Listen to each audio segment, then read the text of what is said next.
Good morning, good afternoon, and good evening, guys. Celtic Warband here, and thanks for tuning in to another epic battle in Total War Attila. This is a 3 vs 3, and I actually do take part in this battle, which is nice. I haven't had too much time to actually play games since I've been back at work, so I've really been relying on you guys sending in me battle replays, and you guys have definitely delivered with that. I still do have that Attila Siege that I'm planning to get out on Friday, as well as the Reforged replay that was sent in to me. I hope to get that out on Monday, and then I do have another epic historical battle for you guys that I'm hoping to come out next Friday with. I just need a lot of time to edit that one.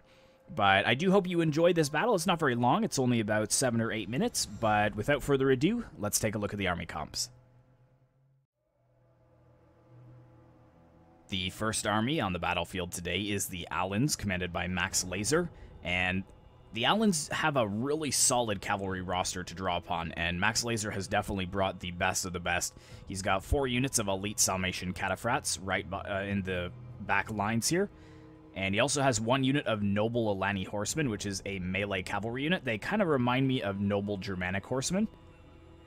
And then he's got his Alani nobles here in the center, and I believe that is the general, the only one that doesn't have a lance. You can see that there is some camera shake. It's because right when I paused the battle, the Alans were already moving forwards in the first second of the game, and the cataphracts kind of caused the camera to shake if you have it paused and then zoomed down towards them. But Max Laser has also brought some really nice infantry as well. I think he has 5 or 6 units of the elite Agatharsi warriors, and he's also brought a couple of just regular Agatharsi warriors, like these ones over here.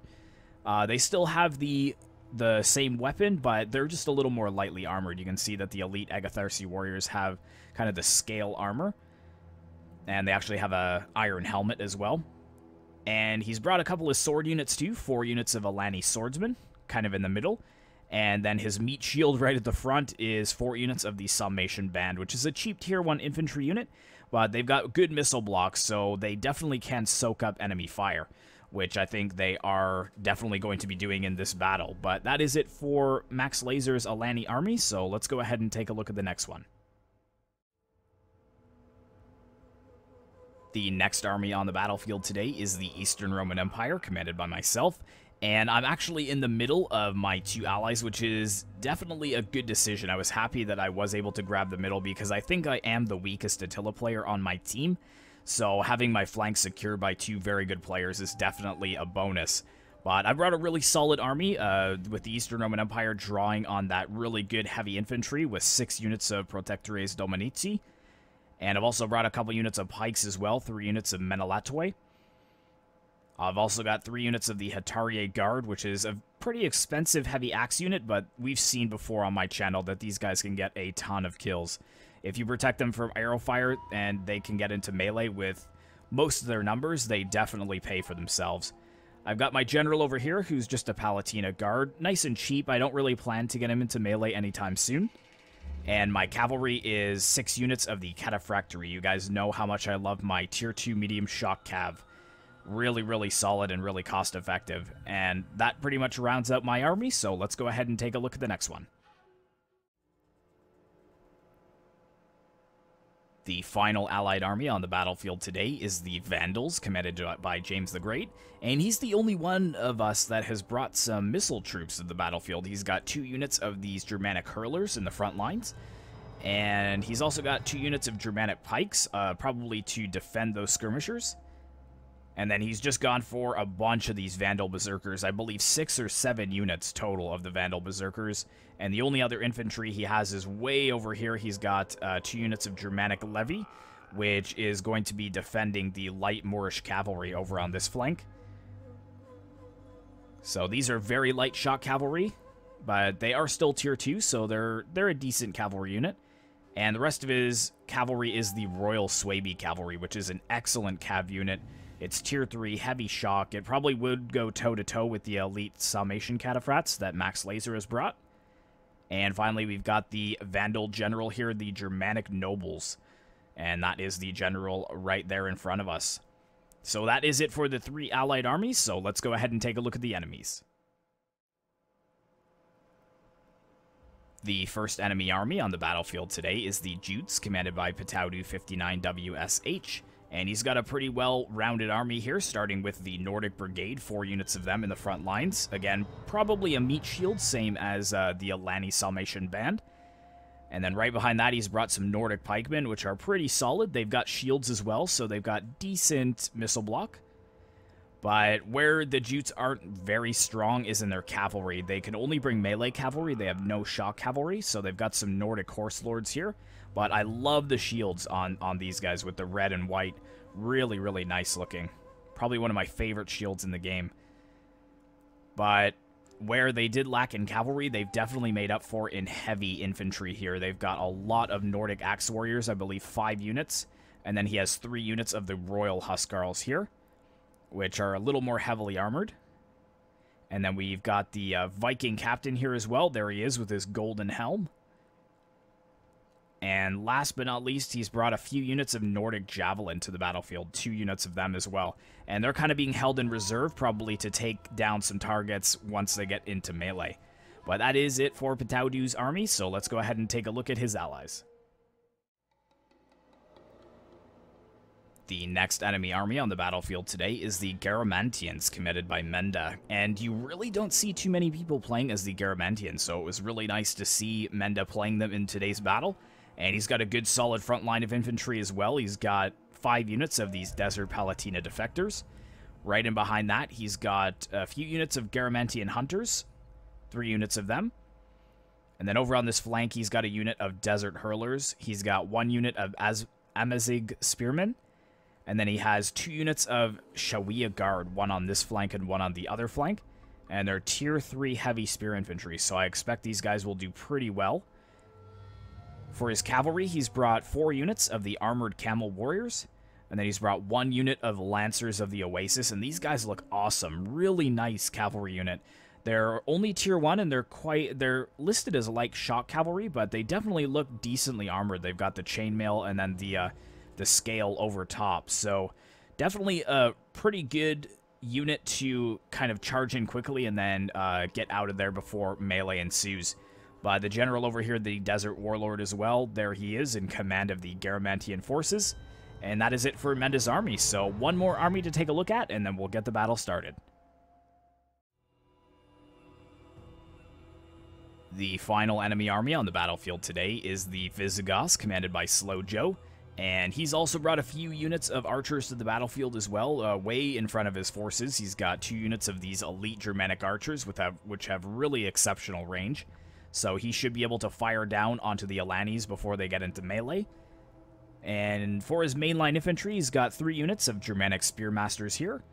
And then mixed in the center, you can see just behind, he's got 2 units of Gothic Warband. And these guys have some really awesome shields as well. Definitely a really iconic Visigothic infantry unit. And he's also got 3 units of Germanic Warband, which are one-handed axe infantry. And on the flanks, he's got 2 units of Thracian warriors, so 1 on either flank. For his cavalry, he's brought, I believe, 3 units of Noble Germanic Horsemen, which is melee cavalry. And then he's got 2 units of Gothic lances in the center. And his general is way over here at the other side. And it is the Gothic general. And look at this general, too. Especially with those iconic Visigothic shields. Looking really awesome. He is ready for battle for sure. But that is finally all of the army comps, guys. Thanks for watching it, and I hope you do enjoy the battle.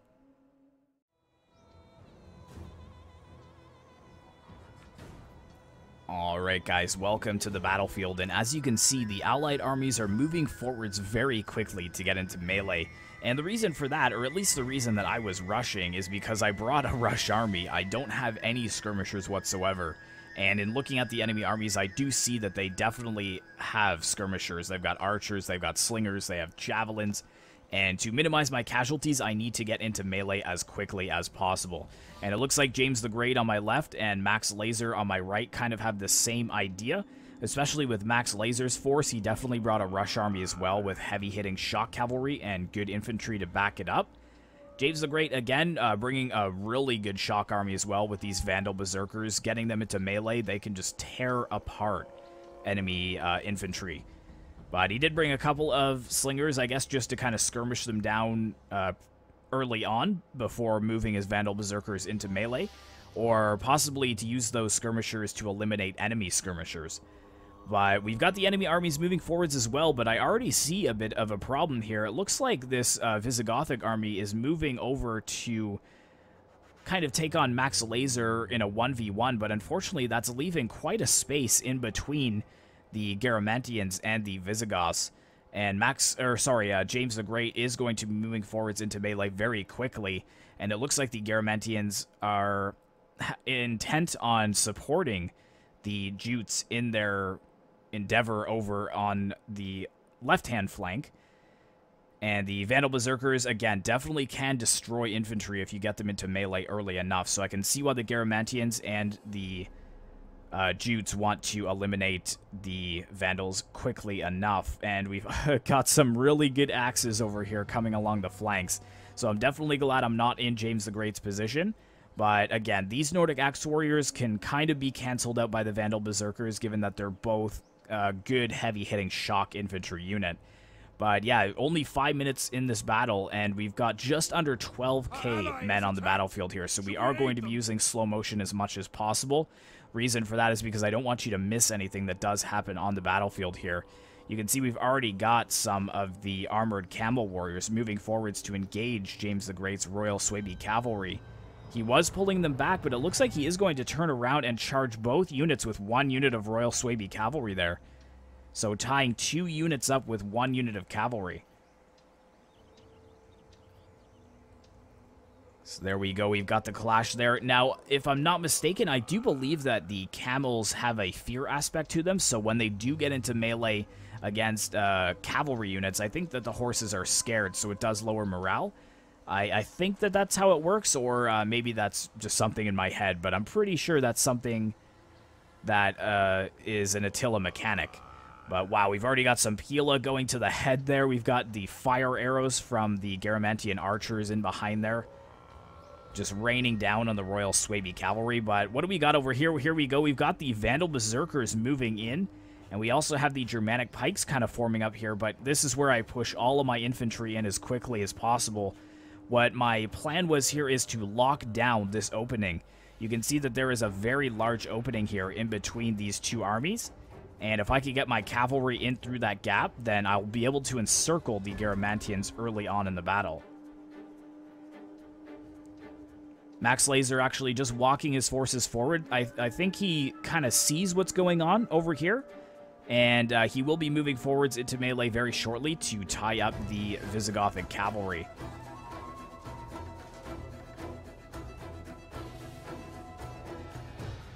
But there we go, the Visigothic player, he does kind of see what's going on here, and he does have 2 units of one unit of Gothic Lances and 1 unit of Noble Germanic Horsemen over here.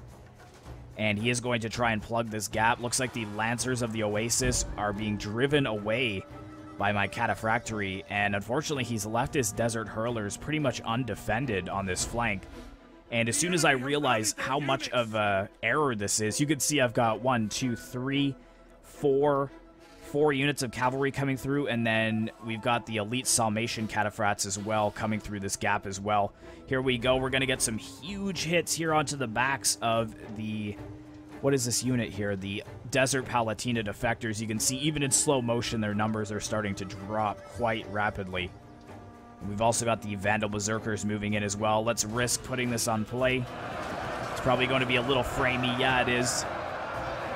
But here we go. Look at the cavalry over here. All of these juicy archers are undefended, as well as some of these units that were breaking here and did return. They're wavering once again with my cavalry getting in behind like that. Here comes the Lancers of the Oasis trying to lock down this flank, but it's pretty much too late. We've got the elite Salmatian Cataphracts. Well done by Max Laser. I was really happy to see that he's kind of locked this gap in now, because the Visigoths have no way that they can aid the Garamantians now. Now that the Salmatian Cataphracts are kind of locked in, you can see that the Garamantians are actually trying to come over here and help the Visigoths. But yeah, just getting that nice rear charge like that has broken all of their infantry in here. It's just the cavalry that's holding on right now. And even so, I've still got a unit of Protectores Dominici, that are kind of free to move around. I'm going to move them in and support the Salmatian cataphracts there. And you can see that I'm supporting quite well over here. The Salmatian band breaking quite quickly, but I'm going to go ahead and help the Alani swordsmen. So let's kind of zoom in here on the battlefield. Yeah, sorry, it is quite framey. But then again, most Attila battles are.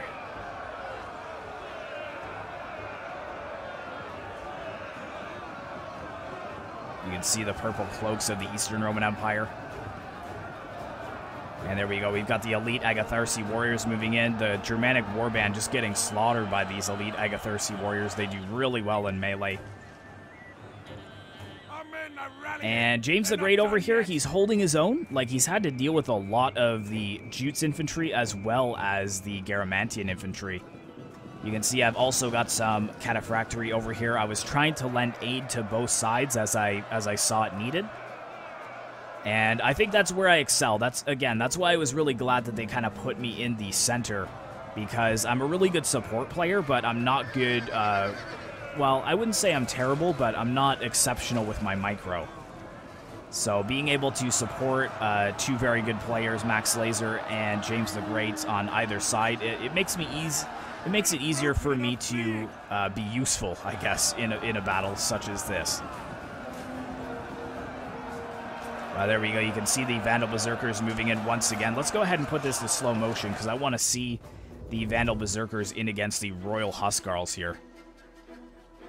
There we go. I've also got my Hetaria Guard in there as well. Here we go. There's a kill animation. Oh, actually, he killed one of my Hetaria Guard, but then was killed in the process.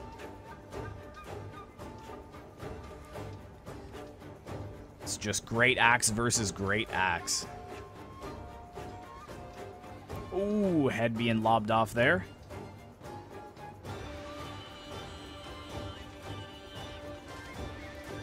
Very nice. So, yeah, that's pretty much the only units that are still holding on the battlefield. You can see that we are definitely cleaning up this flank. The Garamantians really just couldn't do too much. It wasn't really the player's fault. It's just, with us getting so much cavalry in behind his lines, he was basically surrounded right from the first minute of the battle. But we've got some Nordic Axe warriors over here bravely fighting against my cavalry. My elite cataphractory. And actually, it looks like we've got some of my Protectore Dominici as well over on this flank.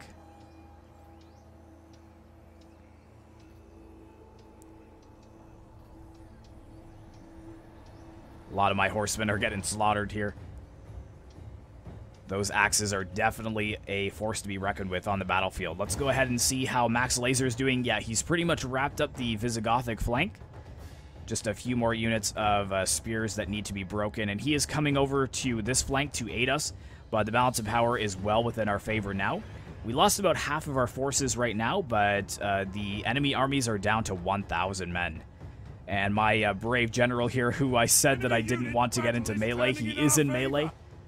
What is he fighting, though? It looks like he's fighting some of the Nordic pikemen and also some of...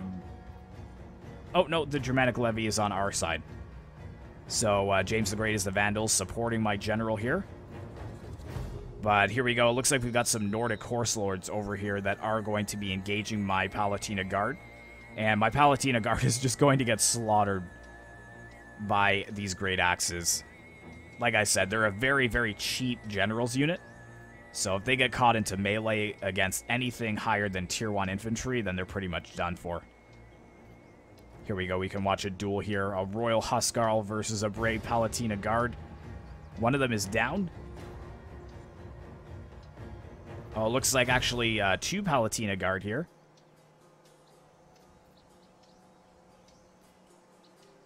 Oh, one of them is down. And here we go. This guy's probably dead. Yep. Massive axe right in his back, and he just sinks to his knees. Just brutal. Utter carnage. And it looks like a general has been slain on the battlefield. I think it is the Viking captain here who has broken. And that pretty much... that's pretty much all of the enemies, but here we go. Well done by the Desert Warlord here, getting a nice charge into James the Great's general, the Germanic nobles. And yes, over here, a huge hit from the Lancers of the Oasis into the backs of my general as well.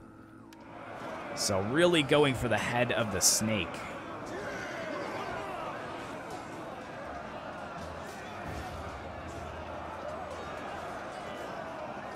Let's get a nice zoom in there.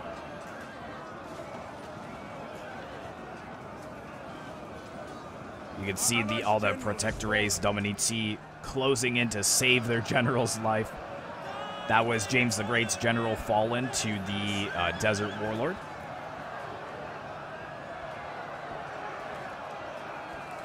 And I think Max Laser's force is still trying to make it into battle, but I think they're going to be a little bit too late. And again, with the Desert Warlord over here, really getting some nice charges. He's actually up to 89 kills of this general. Scratch that, he's over 100 now.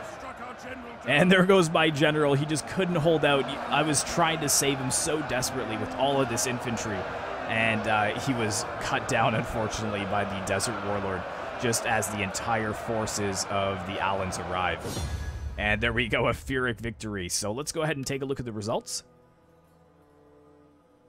So thank you very much to the allies and the enemies for partaking in this battle. Looking at my forces first here.